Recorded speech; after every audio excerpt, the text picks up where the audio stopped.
Chapter 8. The sentence. We need to express ourselves in our daily life. This is done by speaking words in a proper order capable of conveying our feeling, idea and expression. हमें अपने दैनिक जीवन में खुद को व्यक्त करने की आवश्यकता होती है। यह सही क्रम में शब्द बोलकर किया जाता है जो हमारी भावनाओं, विचारों और अभिव्यक्तियों को व्यक्त करने में सक्षम होते हैं। इस वाक्य का मतलब है कि हमारे रोजमर्रा के जीवन में अपनी भावनाओं, विचारों और अभिव्यक्तियों को स्पष्ट रूप से व्यक्त करना आवश्यक होता है। इसे हम सही क्रम में शब्द बोलकर करते हैं, जिससे हमारी बात साफ साफ सामने आती है। The sentence is a group of words arranged in particular order so as to make complete sentence. वाक्य शब्दों का एक समूह होता है जो विशेष क्रम में व्यवस्थित किया जाता है ताकि एक पूर्ण वाक्य बन सके। यह वाक्य यह स्पष्ट करता है कि वाक्य बनाने के लिए शब्दों को एक निश्चित क्रम में रखना जरूरी होता है। सही क्रम में शब्दों का उपयोग करने से वाक्य पूरा और अर्थपूर्ण बनता है। Read the following groups of words. इन शब्दों के समूहों को पढ़ें। यह वाक्य यह स्पष्ट करता है कि वाक्य बनाने के लिए शब्दों को सही क्रम में रखना कितना महत्वपूर्ण है ताकि वे स्पष्ट और संपूर्ण अर्थ प्रकट कर सकें। Examples. Expensive the furniture is. Sets the sun in the west. उदाहरण. Expensive the furniture is. Sets the sun in the west. These groups of words cannot be considered as sentences as they do not convey clear sense. ये शब्दों के समूह वाक्य नहीं माने जा सकते क्योंकि वे स्पष्ट अर्थ नहीं प्रकट करते। यहाँ दो उदाहरण दिए गए हैं जो शब्दों के समूह हैं, लेकिन सही क्रम में नहीं है। इनका कोई स्पष्ट अर्थ नहीं बन रहा है, इसलिए इन्हें वाक्य नहीं माना जाता।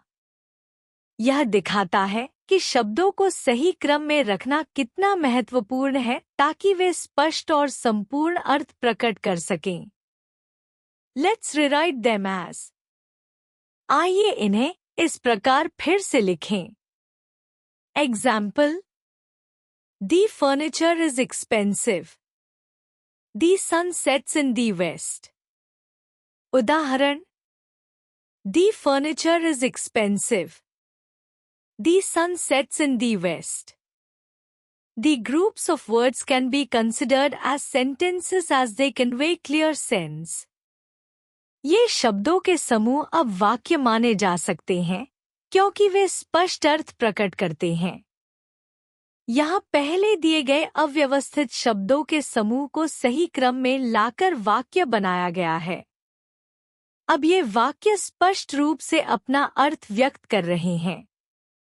पहला वाक्य कहता है कि फर्नीचर महंगा है और दूसरा वाक्य बताता है कि सूर्य पश्चिम में अस्त होता है।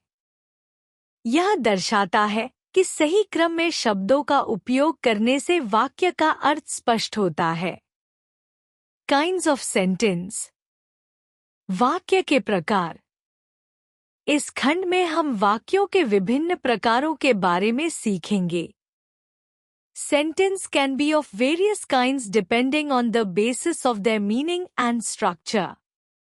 वाक्य उनके अर्थ और संरचना के आधार पर विभिन्न प्रकार के हो सकते हैं। यह वाक्य बताता है कि वाक्यों के कई प्रकार होते हैं जो उनके अर्थ और संरचना पर निर्भर करते हैं। Based on their meaning. उनके अर्थ के आधार पर। इस खंड में हम वाक्यों के प्रकारों को उनके अर्थ के आधार पर समझेंगे। एक assertive sentence. कथनात्मक वाक्य। When a sentence tells a plain statement or expresses an opinion, it is termed as an assertive sentence. In simple words, an ordinary statement is known as assertive sentence. It may be affirmative or negative. जब एक वाक्य कोई साधारण कथन बताता है या किसी राय को व्यक्त करता है, तो इसे कथनात्मक वाक्य कहा जाता है। सरल शब्दों में, एक सामान्य कथन को कथनात्मक वाक्य कहा जाता है। यह सकारात्मक या नकारात्मक हो सकता है। यह वाक्य स्पष्ट करता है कि कथनात्मक वाक्य वे होते हैं जो किसी तथ्य को बताते हैं या अपनी राय व्यक्त करते हैं। ये वाक्य सकारात्मक, कुछ होता है, या नकारात्मक, कुछ नहीं होता है, हो सकते हैं। Examples: He writes a letter.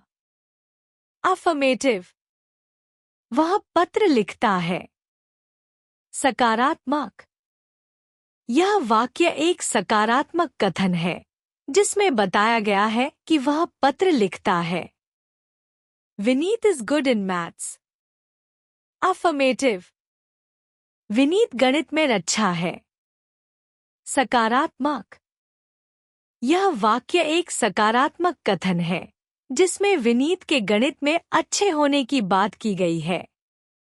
Sohan does not drink the milk. Negative.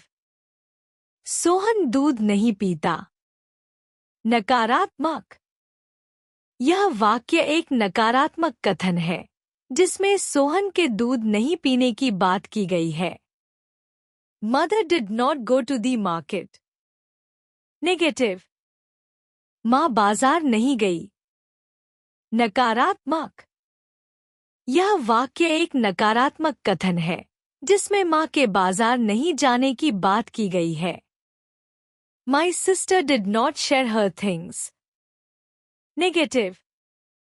मेरी बहन ने अपनी चीजें साझा नहीं की। नकारात्मक।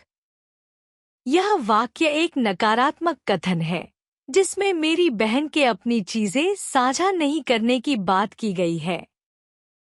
We put a full stop, dot, at the end of an assertive sentence. हम कथनात्मक वाक्य के अंत में पूर्ण विराम लगाते हैं। यह नियम बताता है कि कथनात्मक वाक्यों को समाप्त करने के लिए पूर्ण विराम का उपयोग किया जाता है, जिससे वाक्य का स्पष्ट अंत हो सके और पाठक को वाक्य की समाप्ति का संकेत मिले। 2. Imperative sentence. When a sentence is in the form of order, command, instruction or a request, it is known as an imperative sentence. This sentence can end with a full stop, dot, or exclamation mark.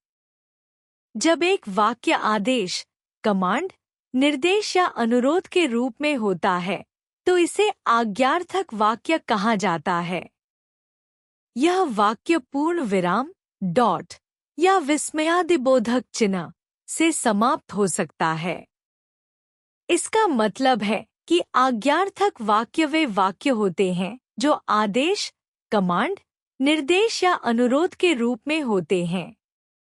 ये वाक्य पूर्ण विराम या विस्मयादिबोधक चिन्ह के साथ समाप्त हो सकते हैं। Examples: Show me your work. Order. अपना काम दिखाओ। आदेश। यह वाक्य एक आदेश है जिसमें किसी से अपना काम दिखाने का निर्देश दिया गया है। Shut the door.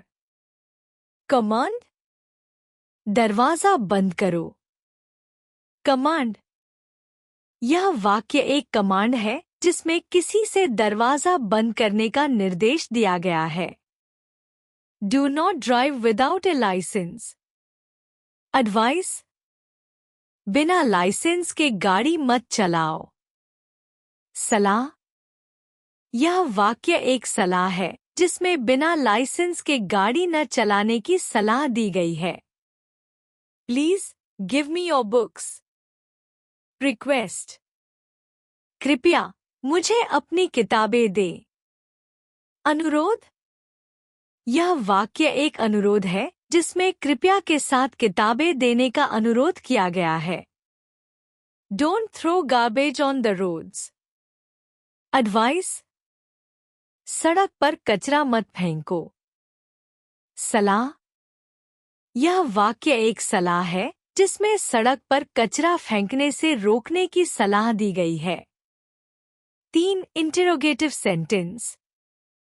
When a sentence asks a question and denotes an interrogative characteristic and ends with a question mark, it is known as an interrogative sentence. जब एक वाक्य प्रश्न पूछता है और प्रश्नवाचक विशेषता को दर्शाता है तथा प्रश्न चिन्ह के साथ समाप्त होता है, तो इसे प्रश्नवाचक वाक्य कहा जाता है। प्रश्नवाचक वाक्य वे वाक्य होते हैं जो किसी विषय पर जानकारी प्राप्त करने के लिए प्रश्न पूछते हैं। इन वाक्यों का उद्देश्य उत्तर प्राप्त करना होता है। प्रश्नवाचक वाक्य आम तौर पर प्रश्न चिन्ह के साथ समाप्त होते हैं, जो यह संकेत देता है कि यह एक प्रश्न है। Examples. Why are you late today? आज तुम अजीब क्यों हो? यह वाक्य एक प्रश्न है जिसमें पूछा जा रहा है कि आज तुम देर क्यों हो। What kind of food do you like? तुम्हें किस प्रकार का खाना पसंद है? इस वाक्य में पूछा जा रहा है कि तुम्हें किस प्रकार का खाना पसंद है। Which dress do you like the most? तुम्हें सबसे अधिक कौन सी पोशाक पसंद है? यह वाक्य यह जानने के लिए पूछा जा रहा है कि तुम्हें कौन सी पोशाक सबसे ज्यादा पसंद है। Where are you going hurriedly? तुम जल्दी में कहाँ जा रहे हो? इस वाक्य में पूछा जा रहा है कि तुम जल्दी में कहाँ जा रहे हो। How are you now? तुम अब कैसे हो? यह वाक्य यह जानने के लिए पूछा जा रहा है कि तुम अब कैसे हो। 4. Exclamatory sentence. When a sentence denotes different expressions like shock, surprise, anger, etc., it is known as an exclamatory sentence. This sentence should always end with an exclamation mark. जब एक वाक्य सदमे, आश्चर्य, क्रोध आदि जैसी विभिन्न भावनाओं को दर्शाता है, तो इसे विस्मयादिबोधक वाक्य कहा जाता है। इस वाक्य को हमेशा विस्मयादिबोधक चिन्ह के साथ समाप्त करना चाहिए। विस्मयादिबोधक वाक्य वे वाक्य होते हैं जो किसी घटना, वस्तु या स्थिति पर गहरे भावनात्मक प्रतिक्रिया को व्यक्त करते हैं, जैसे कि आश्चर्य, खुशी, दुख, क्रोध आदि। ऐसे वाक्यों का उद्देश्य किसी बात को जोर देकर कहना होता है, इसलिए इन्हें विस्मयादिबोधक चिन्ह के साथ समाप्त किया जाता है। Examples. What a beautiful painting! क्या खूबसूरत चित्र है। यह वाक्य चित्र की सुंदरता पर आश्चर्य और प्रशंसा व्यक्त करता है। The weather is so pleasant today. आज का मौसम बहुत सुखद है। यह वाक्य आज के मौसम की सुखदता पर खुशी व्यक्त करता है। Bravo! We won the match. बधाई! हमने मैच जीत लिया। यह वाक्य मैच जीतने की खुशी और गर्व व्यक्त करता है। How beautiful the flower is. फूल कितना खूबसूरत है। यह वाक्य फूल की सुंदरता पर आश्चर्य और प्रशंसा व्यक्त करता है। Alas! His grandfather died last Monday. हाय! उसके दादाजी पिछले सोमवार मर गए। यह वाक्य शोक और दुख व्यक्त करता है। 5. Optative sentence. When a sentence expresses a hope, wish, keen desire or a prayer, it is known as an optative sentence. These sentences generally start with may or wish and end with an exclamation mark.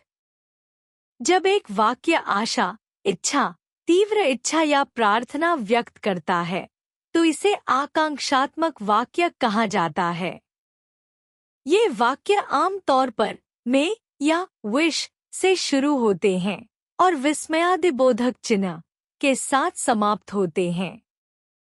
आकांक्षात्मक वाक्य वे वाक्य होते हैं जो किसी विशेष आशा, इच्छा या प्रार्थना को व्यक्त करते हैं।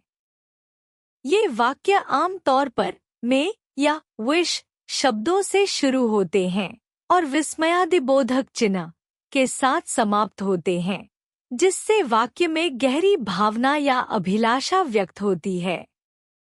Examples: may you live long, तुम लंबा जीवन जियो। यह वाक्य किसी की लंबी उम्र की आशा व्यक्त करता है। Wish U a very happy journey, तुम्हें बहुत खुशहाल यात्रा की शुभकामनाएं। यह वाक्य किसी की यात्रा के लिए शुभकामनाएं देता है। मे गॉड ब्लेस अस, भगवान हम पर कृपा करें। यह वाक्य भगवान से आशीर्वाद की प्रार्थना करता है। मे आई विन दी मैच, मैं मैच जीत सकूं। यह वाक्य मैच जीतने की इच्छा या आशा व्यक्त करता है।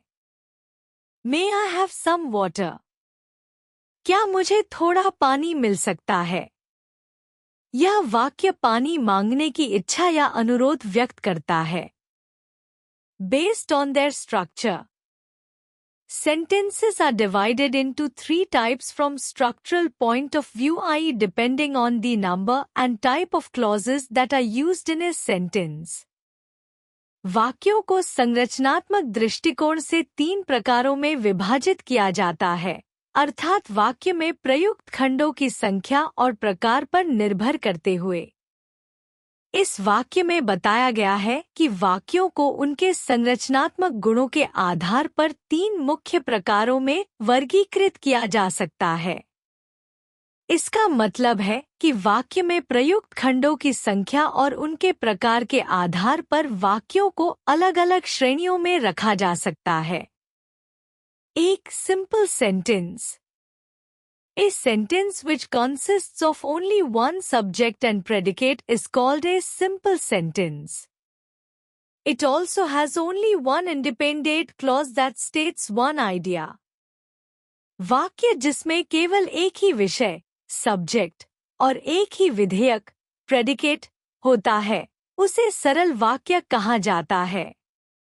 इसमें केवल एक ही स्वतंत्र खंड, इंडिपेंडेंट क्लॉज होता है जो एक विचार को व्यक्त करता है। सरल वाक्य वह होता है जिसमें केवल एक ही विषय और एक ही विधेयक होता है। इसमें केवल एक स्वतंत्र खंड होता है जो एक ही विचार को स्पष्ट रूप से व्यक्त करता है। सरल वाक्य संक्षिप्त और स्पष्ट होते हैं और इन्हें समझना और लिखना आसान होता है। Examples: Man is a social animal. मनुष्य एक सामाजिक जानवर है। यह वाक्य स्पष्ट रूप से बताता है कि मनुष्य का सामाजिक होना एक प्राकृतिक गुण है। The sun rises in the east. सूरज पूरब में उगता है। यह वाक्य सूरज के पूरब दिशा में उदय होने की सामान्य प्रकृति को दर्शाता है। Honesty is the best policy. ईमानदारी सबसे अच्छी नीति है। यह वाक्य यह कहता है कि ईमानदारी का पालन करना सबसे अच्छा तरीका है। She was standing at the bus stop. वह बस के ठहराव पर खड़ी थी। यह वाक्य किसी महिला की स्थिति को वर्णित करता है जो बस के ठहराव पर खड़ी थी। दो compound sentence, a sentence which consists of 2 or more independent clauses is called a compound sentence. Its clauses are combined by a coordinating conjunction. The compound sentence does not have any subordinate or dependent clause. दो या दो से अधिक स्वतंत्र खंडों वाले वाक्य को संयुक्त वाक्य कहा जाता है। इसके खंडों को संयोजी संयोजन द्वारा जोड़ा जाता है। संयुक्त वाक्य में कोई अधीनस्थ या निर्भर खंड नहीं होता है। यह वाक्य बताता है कि संयुक्त वाक्य ऐसे वाक्य होते हैं जिनमें दो या अधिक स्वतंत्र खंड होते हैं, जिन्हें संयोजक संयोजन जैसे एंड, बट और येट के माध्यम से जोड़ा जाता है। इसमें कोई अधीनस्थ या निर्भर खंड नहीं होता है, जिसका अर्थ है कि प्रत्येक खंड स्वतंत्र रूप से अर्थपूर्ण होता है। The sun rose and the birds started chirping. सूरज उगा और पक्षी चहचहाने लगे। यह वाक्य दो स्वतंत्र खंडों को संयोजक and के माध्यम से जोड़ता है, जो बताता है कि सूरज उगने के बाद पक्षियों का चहचहाना शुरू हुआ। I went to the market and purchased sweets and ate them. मैं बाजार गया और मिठाइयाँ खरीदी और उन्हें खाया। यह वाक्य तीन स्वतंत्र खंडों को संयोजक एंड के माध्यम से जोड़ता है, जो बताता है कि पहले बाजार जाना, फिर मिठाइयाँ खरीदना और अंत में उन्हें खाना हुआ। He was angry but did not let it reflect on his face. वह गुस्सा था लेकिन उसने इसे अपने चेहरे पर नहीं दिखाया। यह वाक्य दो स्वतंत्र खंडों को संयोजक बट के माध्यम से जोड़ता है, जो बताता है कि वह गुस्से में था, लेकिन उसने अपने चेहरे पर इसका असर नहीं दिखाया। I was disappointed yet I didn't express my feelings. मैं निराश था फिर भी मैंने अपनी भावनाएं व्यक्त नहीं की। यह वाक्य दो स्वतंत्र खंडों को संयोजक येट के माध्यम से जोड़ता है, जो बताता है कि मैं निराश था, लेकिन मैंने अपनी भावनाएं व्यक्त नहीं की। 3. Complex sentence. A sentence which consists of one independent clause and one or more subordinate clauses is called a complex sentence. The main clause contains the main verb and is not dependent on the other clause, s, for its meaning, and the subordinate clause expresses an idea which is dependent on the main idea. एक वाक्य जिसमें एक स्वतंत्र खंड और एक या अधिक अधीनस्थ खंड होते हैं, उसे मिश्रित वाक्य कहा जाता है। मुख्य खंड में मुख्य क्रिया होती है और यह अन्य खंडों पर अपने अर्थ के लिए निर्भर नहीं होता है, जबकि अधीनस्थ खंड मुख्य विचार पर निर्भर करता है। मिश्रित वाक्य वे वाक्य होते हैं जिनमें एक स्वतंत्र खंड होता है जो अपना अर्थ स्वतंत्र रूप से रखता है, और एक या अधिक अधीनस्थ खंड होते हैं जो मुख्य खंड के साथ जुड़कर उनका समर्थन करते हैं। मुख्य खंड में मुख्य क्रिया होती है और यह अपने अर्थ के लिए अन्य खंडों पर निर्भर नहीं होता। अधीनस्थ खंड मुख्य खंड पर निर्भर करता है और एक अतिरिक्त जानकारी या विचार व्यक्त करता है। Examples. When I went there, I found the baby was sleeping. जब मैं वहां गया, मैंने पाया कि बच्चा सो रहा था। यह वाक्य दो खंडों को जोड़ता है। When I went there, अधीनस्थ खंड, और I found the baby was sleeping, मुख्य खंड।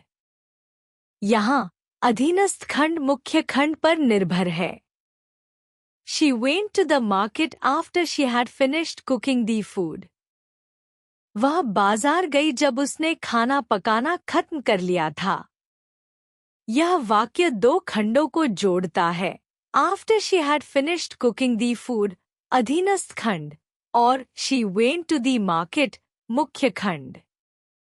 अधीनस्थ खंड मुख्य खंड के बाद होने वाली घटना को दर्शाता है। If you know about it, please tell me. अगर तुम इसके बारे में जानते हो, तो कृपया मुझे बताओ। यह वाक्य दो खंडों को जोड़ता है। If you know about it, अधीनस्थ खंड, और प्लीज टेल मी, मुख्य खंड। अधीनस्थ खंड शर्त को व्यक्त करता है। I met Sohan before he went to Delhi. मैंने सोहन से मुलाकात की उससे पहले कि वह दिल्ली गया। यह वाक्य दो खंडों को जोड़ता है। Before he went to Delhi अधीनस्थ खंड और आई मेट सोहन मुख्य खंड। अधीनस्थ खंड मुख्य खंड के समय को व्यक्त करता है। निष्कर्ष। सेंटेंसेस का महत्व और प्रकार। वाक्य शब्दों का एक समूह है जो सही क्रम में व्यवस्थित होकर पूर्ण अर्थ प्रदान करता है। वाक्य के विभिन्न प्रकार उसके अर्थ और संरचना के आधार पर होते हैं। अर्थ के आधार पर वाक्य के प्रकार। Assertive sentence. यह साधारण बयान या राय व्यक्त करता है और पूर्ण विराम डॉट पर समाप्त होता है। Imperative sentence. यह आदेश, निवेदन या सलाह देता है और पूर्ण विराम डॉट या विस्मयादिबोधक चिन्ह पर समाप्त हो सकता है। Interrogative sentence. यह प्रश्न पूछने के लिए प्रयोग होता है और प्रश्नवाचक चिन्ह पर समाप्त होता है। Exclamatory sentence. यह आश्चर्य, शोक, खुशी जैसे भाव व्यक्त करता है और विस्मयादिबोधक चिन्ह पर समाप्त होता है। Optative sentence. यह शुभकामनाएं, प्रार्थना या आशा व्यक्त करता है और विस्मयादिबोधक चिन्ह पर समाप्त होता है। संरचना के आधार पर वाक्य के प्रकार। Simple sentence. इसमें एक मुख्य विषय और क्रिया होती है तथा यह एक विचार को व्यक्त करता है। Compound sentence. यह दो या अधिक स्वतंत्र उपवाक्यों से बना होता है जिन्हें संयोजक कोऑर्डिनेटिंग कंजंक्शन से जोड़ा जाता है। Complex sentence. इसमें एक स्वतंत्र उपवाक्य और एक या अधिक आश्रित उपवाक्य होते हैं।